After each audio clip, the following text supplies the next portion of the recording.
Sanibonani emakhaya, igama lami ngingumthuli wakwaButhelezi, ngivela eNyuvesi yaKwaZulu Natal.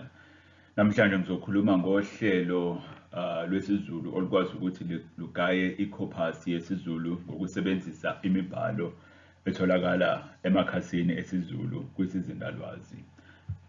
Ake sibheke uhlelo.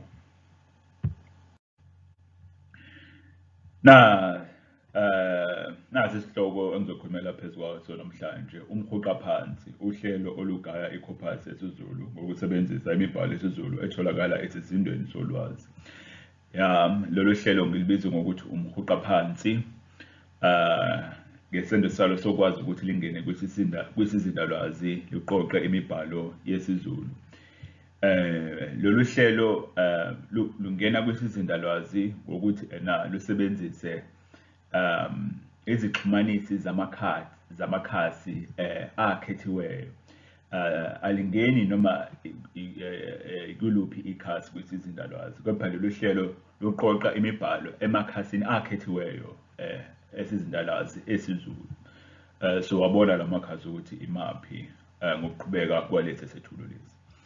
Lapha-ke amagama ayingqikithi yocwaningo-ke lapha. Okuqukethwe esokubona kulesi sethulo, sobona umhlahlandlela osetshenzisiwe kulolu cwaningo. Umhlahlandlela osetshenzisiwe kulolu cwaningo umhlahlandlela we-corpus. Esokubona futhi-ke kulolu cwaningo sobona amathumbu alo uhlelo. La mathumbu okuyiwona akwazi ukuthi akhe uhlelo olukwazi ukuthi lugaye i-corpus yesiZulu.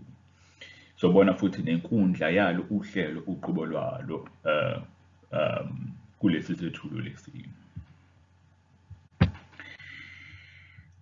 Umhlahlandlela osetshenzisiwe kulolu cwaningo ngumhlahlandlela we-corpus.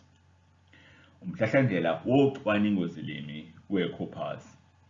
Yiwo umhlahlandlela engathi uyingqikithi. Lapho-ke lolu cwaningo olwakhelwe phezu kwalo. Lapha-ke okubalulekile sithola la imininingwane evela kumcwaningi obizwa ngokuthiwa uTaylor. uTaylor asifundisa wona ngokuthi-ke i-corpus, sitshela ukuthi i-corpus ingasetshenziswa ngendlela ezahlukene, ngendlela ezingafani. Okubalulekile akushoyo uTaylor-ke ukuthi i-corpus ingasetshenziswa njengethuluzi lokuhlaziya i-corpus. Kanti futhi i-corpus ingasetshenziswa njengomhlahlandlela wokuhlaziya yona i-corpus uqobo lwayo njengomhlahlandlela wocwaningo. Lapha-ke kulolu cwaningo i-corpus isetshenziswe njengethuluzi ocwaningweni. I-corpus-ke futhi nayo yaphinde futhi yasetshenziswa njengomhlahlandlela yalolu cwaningo. Ngakho kulelo cwaningo umhlahlandlela osetshenzisiwe umhlahlandlela osetshenzisiwe kumhlahlandlela we-corpus. Ake sibuke amathumbu alo uhlelo lokwakha umhuqa phansi noma amathumbu ohlelo lokwakha uhlelo olugaya i-corpus yesiZulu. Lapha okubalulekile okumele sikuqonde lapha noma sikubone izinsizahlelo ezisetshenzisiwe ukwakha uhlelo olugaya i-corpus yesiZulu. Lapha izinsizahlelo ezibalulekile, insizanhlelo uTikinta. uTikinta-ke wona usetshenziselwa ukwakha ubuso bohlelo lomhuqa phansi. Enye insizanhlelo ebalulekile, insizanhlelo Beautiful Soup. Beautiful Soup iyona insizanhlelo ekwazi ukuthi ingene emakhasini akwisizindalwazi. uBeautiful Soup ukwazi ukuthi asebenze njengensizanhlelo ekwazi ukuba yenze uhlelo lukwazi ukungena kwisizindalwazi liqoqe imibhalo leyo edingakalayo kuleso sizindalwazi leyo. uBeautiful Soup usebenza kanjalo. uBeautiful Soup iyona insizanhlelo ekwazi ukuthi ifunde noma icubungule amagama alotshiweyo kwisizindalwazi ebese iyawabona. Enye insizanhlelo ebalulekile la insizanhlelo uRequest, siyabona la iphindeke kabili nangu request uvela la uphinda avele futhi nangala ezansi. Le insizanhlelo request yona insizanhlelo futhi ebalekile ngoba ngaphambi kokuba uhlelo lukwazi ukuthi lingene kwisizindalwazi, uhlelo ludinga imvume ekhasini lelo elikwizindalwazi ukuze likwazi ukuthi uhlelo lungene lwenze lokho okudingeka ukuba likwenze. Lapha ke urequest usebenza njengensizanhlelo ekwazi ukuthi icele imvume ekhasini elikwizindalwazi. Uma ikhasi ke livuma ukuba uhlelo lungangena, uhlelo ke ngaphansi kwalensizanhlelo uhlelo libe selikwazi ukuthi lingene kulelo khasi lelo elikhethiwe kwisizindalwazi. Uhlelo libe seliyakwazi ukuthi liqoqe leyo mibhalo leyo edingakalayo kuleso sizindalwazi leso.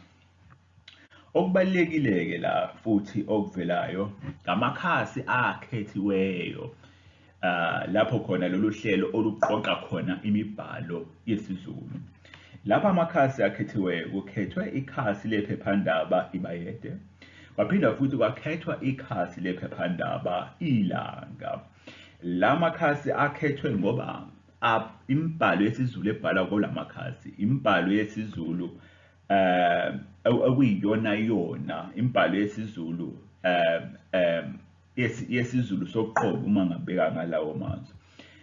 Ngoba kwesinye isikhathi uyawuthola isimanga uma ungena kwesizindalwazi, uthole kwamanye amakhasi indlela ababhala ngayo ulimi babhale ngendlela engagculisi, babhale ulimi ngendlela engagculisi, ngendlela engayamukelekile. Ngakho la makhasi akhethwe ngoba abhala isiZulu ngendlela okuyiyona yona, kanti futhi isiZulu lesi esibhala kula makhasi isiZulu esamukelekile, isiZulu okuyisona sona. Ngakho uma ke icorpus siyakhiwa ilolu hlelo lelo, icorpus kuzoba amagama okuyiwona wona esiZulu noma ulimi okuyilona lona lwesiZulu, ngokuba uhlelo lungena emakhasini abhala ulimi lwesiZulu okuyilona lona.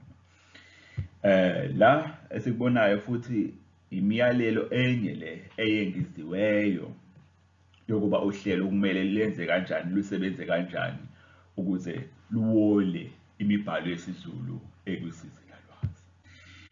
Lapha ke sesibona ke manje ubuso bohlelo umhuqa phansi uqobo lwayo. Lapha ke umsebenzisi wohlelo uma elisebenzisa lolu hlelo kuyodingeka ukuba la abhale igama ebese eciphiza nansi inkinobho ukuze uhlelo lukwazi ukuthi liqoqe noma ligaye icorpus yesiZulu. Okubalekile-ke lapha-ke ukuthi umsebenzisi wohlelo uma ebhala igama, uma eloba igama la kulesi sikhala, kungakuhle kuba umsebenzisi wohlelo alobe igama lesiZulu elisetshenziswa kakhulu olimini lwesiZulu. Ngakho-ke lapha umbhalo wohlelo uma esebenzisa lolu hlelo ngakuhle mhlambe asebenzise igama lesiZulu eliyisihlanganiso ukuze akhiqize icorpus yesiZulu. Igama elisihlanganiso, isibonelo nje, umsebenzisi wohlelo angasebenzisa mhlawumbe igama elithi ukuthi, noma igama elithi ngoba, noma igama elithi ukuze, noma igama elithi futhi, amagama kanjalo ayihlanganisa. Ngakuhle ukuthi umsebenzisi wohlelo asebenzise amagama kanjalo kulolu hlelo lolu ekugayeni icorpus yesiZulu. Uma igama selilotshiwe-ke lapha kulesi sikhala esimhlophe, umsebenzisi wohlelo uyobe seciphiza nansi inkinobho, uhlelo luyobe selingena kwisizindalwazi seluqoqa imibhalo leyo emakhasini akhethiweyo. Uhlelo uma seliqoqile imibhalo lizobe selibuyisela imibhalo isiyicorpus, liyibuyisela imibhalo kumsebenzisi wohlelo ebese icorpus leyo igcineka kwikhompyutha yomsebenzisi wohlelo. Okunye kubalekile ngifuna ukukuphawula ngalolu hlelo ukuba umsebenzisi walo kudingeka ukuba abe nesineke. Umuntu osebenzisa lo hlelo kodingeka ukuthi abe nesineke, angabe umuntu onenhliziyo encane. Lolu hlelo uma ligaya icorpus yesiZulu lithatha isikhathi, lidinga ukuba ulinike isikhashana.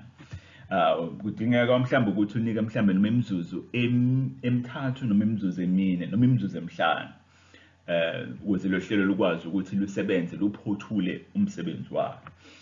Okunye-ke futhi-ke lapha-ke okubalulekile ukuthi uhlelo mhlambe mangasebenzi noma lungasebenzanga kahle luzokutshela ukuthi luhlulekile. Uma sihlulekile ungalivala uphinde ulivule futhi uphinde futhi ulizame ulisebenzise. Uma ukuthi alikwazanga ukuthi likhiqize iCorpus, ngalokho ulizamile kodwa lona liyasebenza iCorpus igcina liyikhiqizile. Isiphetho. Lapha-ke lolu hlelo luzosiza emsebenzini wokuqhubeka nokwakha iCorpus yesiZulu. Lolu hlelo lumahhala. Umuntu-ke odinga lolu hlelo siyongithinta, siyongithumela umbikombani kuleli kheli. Ngibe sengimnikeza-ke mina uhlelo ngoba uhlelo ngilikhipha mahhala, ngibe sengimnikeza uhlelo ebese-ke lowo muntu yakwazi ukuthi alifake kwikhompyutha yakhe alisebenzise. Siyabonga.